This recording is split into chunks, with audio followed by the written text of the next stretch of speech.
ओम शांति। मुझे बहुत खुशी हो रही है ये महिला सभा को देख करके। सचमुच भारत की नारी शक्ति है, जिस शक्ति के द्वारा बिल्कुल जो आज कलयुग चल रहा है वो परिवर्तित होकर के स्वर्ग अथवा सतयुग आ ही जाएगा। तो आप सभी को बहुत बहुत धन्यवाद कि आप यात्रा करके जो भी घर की समस्याएं थी, जॉब की बातें थी, वो छोड़ के यहाँ आकर के पहुँचे हैं। और आप अपने को भी थैंक्स दो कि आपका भाग्य था यहाँ आने का। बाकी तो मैं भी ये सोच रही थी कि कई बातें आती है जीवन में सहन करने के लिए, परंतु जितना हम परमात्मा से, निराकार शिव परमात्मा से हम शक्ति लेते हैं, उतना वो बिल्कुल सहज बात हो जाती है। ऐसे नहीं लगता है कि मुझे कुछ सहन करना पड़ा, परंतु और ये लगता है कि उन बातों से बहुत कुछ सीखने को मिला। तो इसी कारण से उन्होंने ये बात बताई है कि कांटा आया, परंतु कांटा ने बहुत कुछ सिखाया और ये उसको पार करने की परमात्मा से शक्ति भी मिली। तो वो एक जीवन के लिए एक गुलाब का फूल बन गया। और हाँ, आगे के लिए भी कुछ नई प्रेरणा मिली आगे बढ़ने के लिए। मैं एक एग्ज़ाम्पल देती हूँ। आप समझ सकते हैं कि जबकि संगठन में रहना होता, एक अकेला घर में होता तो उसको तो जैसे आए मर्ज़ी करे। दो परिवार में होते हैं तो उन्हों के साथ थोड़ा एडजस्ट करना होता। और यदि परिवार आपका 200 का बन जाए और जिनों के साथ रहते हैं वो अनेक होते और अनेकों के संस्कारों की बातें आती है, तो उसमें अनेक आईने भी मिलते हैं खुद को देखने के लिए। और जब जब कोई कांटा लगता है तो उसका मतलब कि हमारे अंदर कुछ ऐसी बात है जिसका वो ट्रिगर बना है। यदि मेरे अंदर वो बात न होती तो फिर वही बात अनेकों के सामने आती, वो तो उस बात को जल्दी ही पार कर लेते। और मैं यदि उस समय कह रही हूँ कि मुझे तो बहुत सहन करना पड़ रहा, इसका मतलब कि मेरे अंदर कुछ ऐसी बात है जो मुझे कांटा चुभ रहा है, औरों को नहीं हो रहा, मुझे हो रहा। तो मैं उस बात को कैसे कन्वर्ट करके उसको अपनी दृष्टिकोण को बदली करके मैं उसको एक गुलाब का फूल मानूं और अपने जीवन में वो खुशबू भर दूं। तो मानो कि जैसे मैंने बताया, बड़ा संगठन होता है, अनेक संस्कार होते हैं, तो उसमें कभी ऐसी आत्माएं होती है जिसके लिए मुझे लगता है कि इसके साथ चलना थोड़ा कठिन है। तो मैं बहुत छोटी थी जब मैंने अपना जीवन समर्पित किया, 19 इयर्स की थी। परंतु मेरा तो खास जन्म भारत में हुआ था, परंतु 8 वर्ष की आयु में परिवार माइग्रेट हुआ था 1957 लंदन में। बाप का बिजनेस वहाँ ट्रांसफ़र हो रहा था। तो छोटा सा परिवार था, न्यूक्लियर फैमिली, माँ बाप थे और एक मेरा छोटा भाई था। तो कभी भी कोई ऐसी बात नहीं आई थी जो मैं कहूँ कि मुझे सहन करना पड़े। तो जब ब्रह्मा बाबा से मैं मिली थी लंदन आने से पहले 8 वर्ष की आयु में, तो वो जो छाप दिल को लगी हुई थी ब्रह्मा बाबा की, जगदम्बा माता की और दादी जानकी की, ये तीनों हमारे इन्फ्लुएंसेस रहे राइट फ्रॉम 1957। तो लंदन में रहते भी उन्हों के पत्र आते रहते थे और भारत में जब जब आना होता था तो दादी जानकी के साथ तो मुलाकात होती ही थी। तो वो मीठा संबंध चलता रहा। फिर 1967 दिसंबर में मुझे मौका मिला कि यूनिवर्सिटी अभी शुरू हुई थी, परंतु उसी समय फिर यहाँ आकर के मधुबन में पहुँचे। कुछ समय के बाद फिर मधुबन में ही कुछ समय रही, फिर बाबा ने किसी और सेंटर पर भेजा। बाबा उस समय साकार में थे। फिर बाबा के अव्यक्त होने पर फिर मुझे बाप भी वहाँ पर सोच रहा था कि लीडर चले जाता है तो संस्था किस तरह से चलेंगी, बहुत क्वेश्चंस उठते हैं। और फिर दादियों ने भी और बाबा ने भी कहा कि विदेश की सेवा अर्थ तुम वापस वहाँ जाओ, तो मजबूरी से, क्योंकि यहाँ तो जैसे कि स्वर्ग ही था, तो मैं स्वर्ग को छोड़ के लंदन वापस क्यों जाएंगी, परंतु वापस जाना हुआ। और वहाँ पर जल्दी में ही एक बहन ऐसी मिली जो अच्छी तरह से मेरी परीक्षा लेने लगी। और वहाँ पर फिर एक तरफ बाबा की सेवाएं, दूसरी तरफ उसका बार बार कुछ न कुछ खिटखिट चलती रही। परंतु उस समय मैंने यही सोचा कि यदि मैं इस बात में अपने को दुखी करेंगी तो फिर दुखी इंसान कोई सेवा नहीं कर सकता। ये तो बिल्कुल आप समझ ही लो, ये मंत्र रख लो। यदि मैं किसी बात में दुख लेती हूँ, सेवा का दरवाज़ा बंद हो जाता। क्योंकि जिनों की सेवा हम करते हैं, मेन तो यही होता है कि उन्हों को दुख से छुड़ा करके सुख देवे, किसी भी प्रकार से, चाहे वो तन से, मन से, धन से, किसी भी प्रकार की सेवा से। परंतु लक्ष्य ये होता, और मैं ही अपने अंदर ही अंदर रो रही हूँ, और उन्हों के सामने तो चलो हर्षित होकर के बात करते हैं, परंतु वो वाइब्रेशंस, वो फीलिंग्स तो पहुँच ही जाते हैं। तो यदि अंदर कुछ कांटा चुभ रहा है तो सेवा करने में वो बहुत बांधा डालता। तो ये तो बात समझ में आ गई, परंतु कुछ समय लगा जबकि मुझे रियलाइज़ हुआ कि मुझे दो बातों का देखना है। जो वो कह रही है बातें, कहाँ तक उसमें सत्यता है, और सत्यता है तो मुझे वो सीखना है।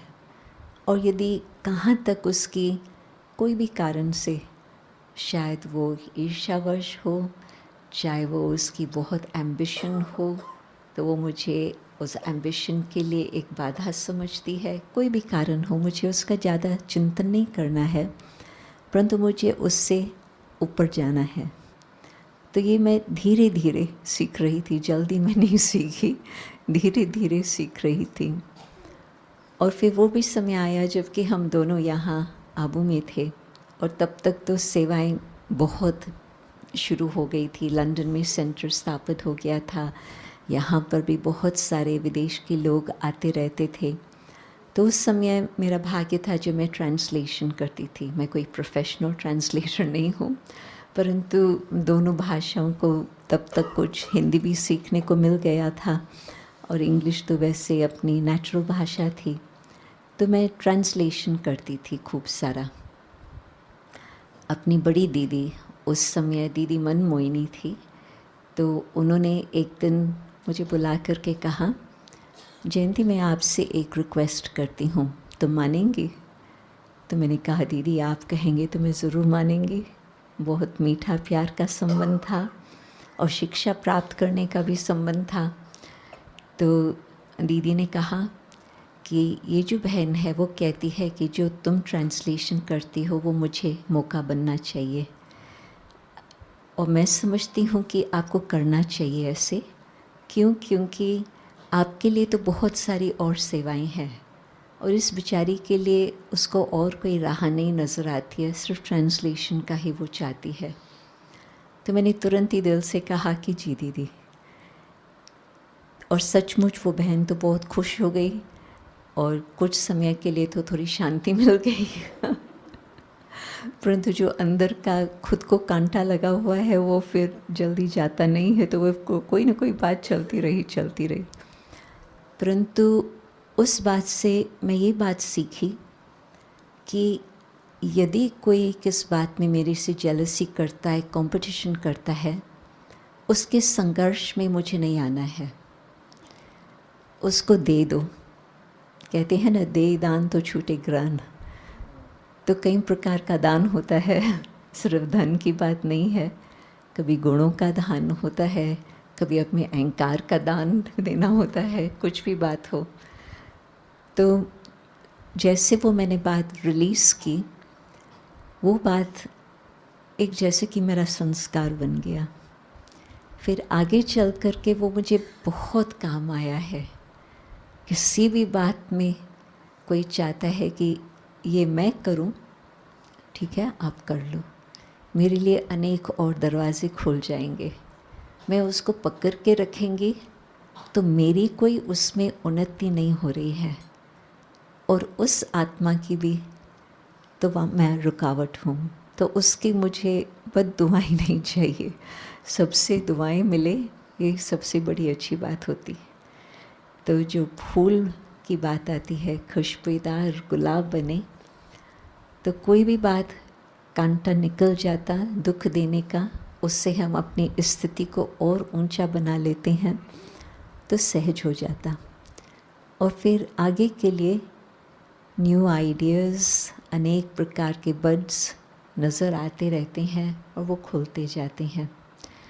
तो एक तो ये सहन करने की शक्ति, और दूसरा फिर मैं समझती, मैं फ़र्स्ट टाइम ये कहानी किसी के सामने सुना रही हूँ दादी को, क्योंकि जो मुझे जानते हैं वो फिर समझ जाएंगे कि किसकी बात मैं कह रही हूँ, और फिर उसके ऊपर भी उसको उस दृष्टि से देखे वो भी ठीक नहीं।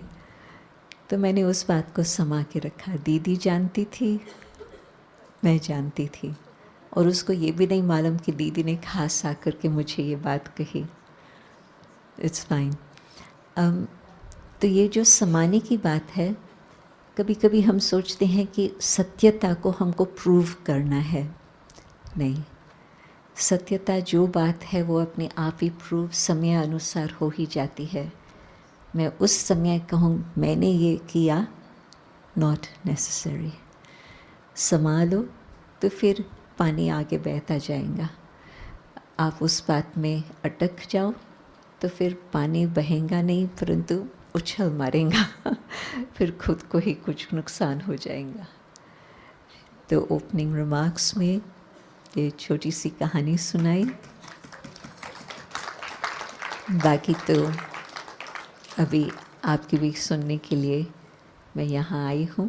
मुझे भी खुशी है, ये इतना सारा इंटरजेनरेशनल ग्रुप है, ये देख कर के बहुत खुशी हो रही। और जहाँ तक मैंने पढ़ा, भिन्न भिन्न प्रांत और नेपाल से भी विशेष आए हैं। इतने सारे फूल बाबा के घर आए हैं, बहुत ही सुंदर बगीचा लग रहा है। थैंक यू, बहुत बढ़िया लगा। एक एक का अनुभव विशेष था। उसमें से 2 बातें मैं देखती हूँ, 3 बातें। एक तो खुद में विश्वास, दूसरा परमात्मा में विश्वास, और तीसरा एक बहन जो छोटी सी कैलीग्राफी वाली बहन थी, उसने ये बताया कि जो जीवन में बात आती है, हमें यदि हमारा दृष्टिकोण पॉजिटिव है, स्पिरिचुअल है, औरों के भले के लिए हम सोचते हैं कोई भी बात, तो जो सिचुएशन आती है हमें आगे बढ़ाने के लिए आती है। तो ये 3 बातें, तो आप सोचो कि ये 3 बिंदियाँ हैं। मैं हूँ आत्मा, ज्योति स्वरूप। बस जिस घड़ी आप ये सोचेंगे तो आपको बिल्कुल शांति का अनुभव होने लगेगा। आपने यहाँ ओम शांति शब्द तो कई बार सुन चुके हो, जो भी स्पीकर्स है वो भी कहेंगे आपको ओम शांति। कोई गुड बाय करता है, हेलो करता है, हम कहते हैं ओम शांति, ओम शांति। यदि आप उसके अर्थ में टिक जाओ, ओम मैं हूँ, आत्मा शांत स्वरूप, तो 1 सेकंड में आपकी जो एनर्जी वेस्ट जा रही है वो फिनिश हो जाती है। बस मैं अपने असली स्वरूप को जानूं। फिर मैं सिंगल हूँ, मैं माता हूँ, मैं कुछ भी हूँ, that's secondary. First step is मैं हूँ आत्मा, अनादि अविनाशी। और उस स्थिति में आपको परमात्मा सर्वशक्तिवान के साथ सहज संबंध जुट जाता। कोई भी मेरा इष्ट देव हो वो ठीक है, परंतु रियलिटी सारे विश्व भर में, सब धर्मों में, सारे इतिहास के अंदर सब मानते हैं ज्योत को। कारण कि परमात्मा है ही ज्योति स्वरूप। तो जिस घड़ी मैं आत्मा हूँ, इस शरीर से न्यारी परमात्मा की संतान हूँ, तो उस घड़ी जो संबंध जुट जाता, सर्वशक्तिवान से बिल्कुल डायरेक्ट कनेक्शन हो जाता। परमात्मा के लिए कहते हैं देवों का भी देव, मात पिता सखा स्वामी सब कुछ, परंतु देवों का भी देव। और मात पिता, पहले शब्द आता है माता, फिर पिता। क्यों? क्योंकि माँ ही उस फीटस को अंदर 9 मास पालना देती, और माता ही फर्स्ट गुरु, फर्स्ट शिक्षा देने वाली, सब कुछ उसको संभालने वाली, सीखने वाली। बाप का भी ऑफ कोर्स रोल है, परमात्मा माता भी है फर्स्ट, और फिर पिता भी है।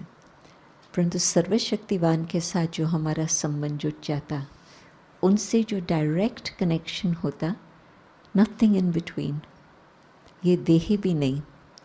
जैसे एक बहुत सिंपल बात है, आपको जब आप 12 वर्ष के होंगे, इलेक्ट्रिसिटी की बातें आपको सिखाई गई होंगी क्लासेस में।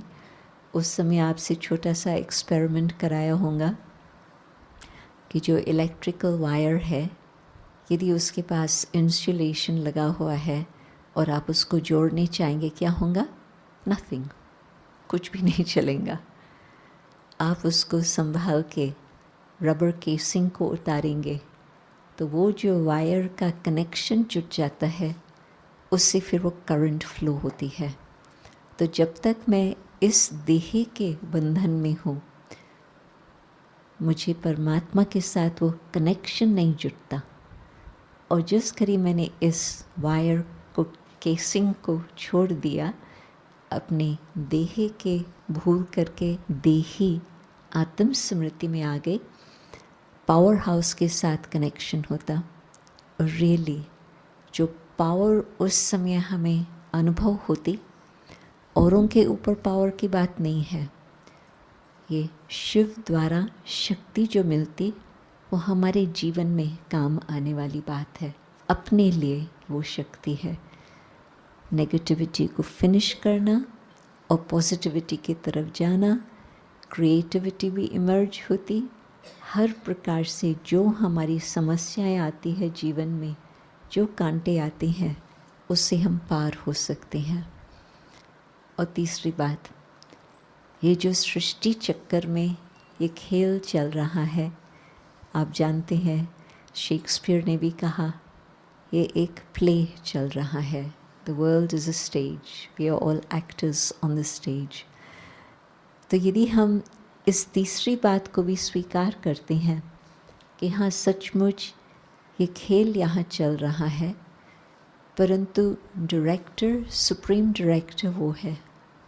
न सिर्फ वो पावर हाउस है, परंतु वो डायरेक्टर मुझे गाइडेंस देगा कि किस तरह से अभी मुझे अपना पार्ट बजाना है।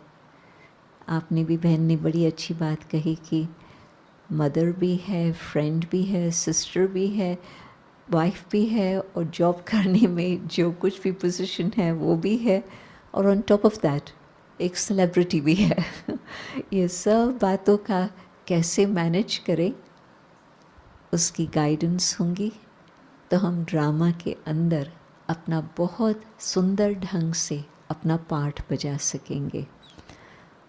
तो स्पिरिचुअलिटी बहुत सिंपल है, 3 dots. That's it. Remember 3 dots. क्या है कि मॉडर्न लाइफ में बहुत सारे प्रॉब्लम्स भी आती हैं, बहुत सारी बातें भी आती है, परंतु यदि कोई सिंपल बात होती, वो हमें बहुत अच्छी तरह से काम आती है। तो ये बिल्कुल सिंपल बात है। First dot, second dot, third dot. तो आप ये अपने साथ ये विशेष सौगात लेके जाना। जब भी जाना होगा, जहाँ भी जाना होगा आप ये साथ रखना, ये 3 डॉट्स, तो थॉर्न्स बिल्कुल रोजेस बन जाएंगे और आपको आगे के लिए भी नई कलियाँ नजर आएंगी। Thank you. ओम शांति।